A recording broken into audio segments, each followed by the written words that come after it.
Big TV భక్తి సమాచారం WhatsApp ఛానల్లో జాయిన్ అవ్వండి. అన్ని విశేషాలు ఎప్పటికప్పుడు తెలుసుకోండి. అసలు హోలీ పండుగ జరుపుకోవటం వెనక ఉన్న అంతరార్థం ఏంటండి? అంటే ఇప్పుడు ఆ రోజు మంటలు వేస్తూ ఉంటారు, హోలికా దహనం అంటూ ఉంటారు. ఇంతకీ హోలిక ఎవరు? మనకు ఈ ఋతువులలో 6 ఋతువుల్లో చివరి ఋతువు శిశిర ఋతువులో ఇక్కడ ఫాల్గుణ మాస కొన్ని మాస ధర్మాలు చెప్పేటప్పుడు ఒక్కొక్క మాసంలో ఒక్కొక్క విశిష్టత ఉన్నది. ఈ ఫాల్గుణ పౌర్ణిమ అక్కడ కామదహనం చేస్తారు. కామదహనం చేయడం అంటే ఏమిటి? హోలీ దహనము, హోలికా దహనము, కామదహనము, ఇలాగ రకరకాలుగా. తెలుగు ప్రాంతం అని ఒక పదం అని అనుకుంటే ప్రత్యేకించి అది ఆంధ్ర ప్రాంతంలో భోగి మంటలు వేస్తారు. మంటలు వేయడం ఒకటి, మనం ఏదో చలి కాచుకోవడానికి ఒకటి వేస్తూ ఉంటాం. ఇవాళ మనకది ఆ పద్ధతులు పోయాయి. పూర్వకాలంలో మీరు పల్లెటూర్లలో గమనిస్తే ఇవాళ మనకు ఎండ వస్తే చల్లదనం ఇస్తుంది, లేకపోతే దాన్ని రివర్స్లో చేస్తే మనకు ఎండాకాలం వస్తే చల్లదనము, లేదా చలికాలం వస్తే హీట్గా ఇంకోటి వస్తుంది. ఒకే దాంట్లోనే ఆ బ్లోయర్లో ఇటు అటు చేంజ్ చేసుకుంటే. పూర్వకాలంలో మనకు అలా కాదమ్మా.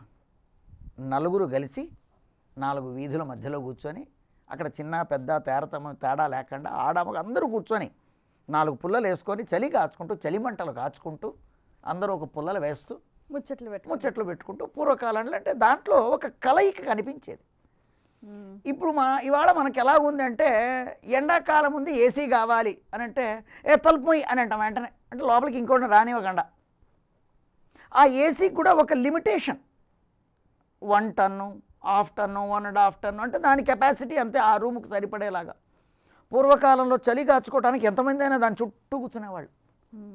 ఇవాళ ఏసీ వస్తే 10 మంది కన్నా ఎక్కువ సరిపోదు, లేదా సెంట్రల్ ఏసీ అని ఒకటి అని అనుకుంటాం. అలాగే ఏసీ విషయంలో కానీ లేకపోతే దానికి విరుద్ధంగా ఉన్నటువంటి దాంట్లో కానీ తీసుకున్నా కూడా నేను నా వరకు, నా పరిమితి, నా ఫ్యామిలీ వరకు అని అనుకునేది. పూర్వకాలంలో ఈ చలిమంటలు కాచుకుంటూ నానా రకరకాలుగా ముచ్చట్లు పెడుతూ మాటలాడుకుంటూ వాళ్ళ కష్టసుఖాలు చెప్పుకుంటూ కాస్త ఒళ్ళు వేడెక్కగానే, వాతావరణం చలి తగ్గగానే వాళ్ళు వేడెక్కాక మళ్ళీ వాళ్ళ పనులకు వాళ్ళు వెళ్ళిపోయేవాళ్ళు.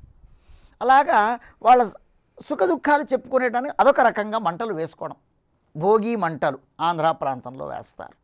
లేదా ఈ చివరికి ఇక్కడికి రాగానే ఫాల్గుణ మాసంలో కామదహనం చేస్తారు. అంటే కామదహనం ఏంటి?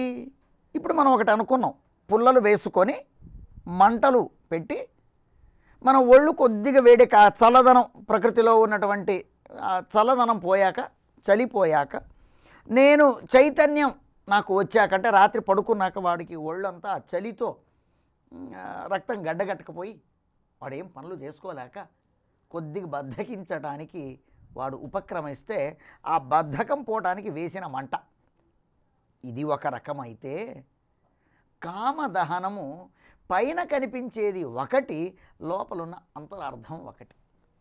దీనికి ధర్మసింధు, నిర్ణయ సింధు లేక కొన్ని పురాణాలు కూడా ఈ కామదహనము లేక హోలీ అన్నటువంటి పండగ ఏదైతే ఉందో ఇది సశాస్త్రీయంగా చెప్పబడింది.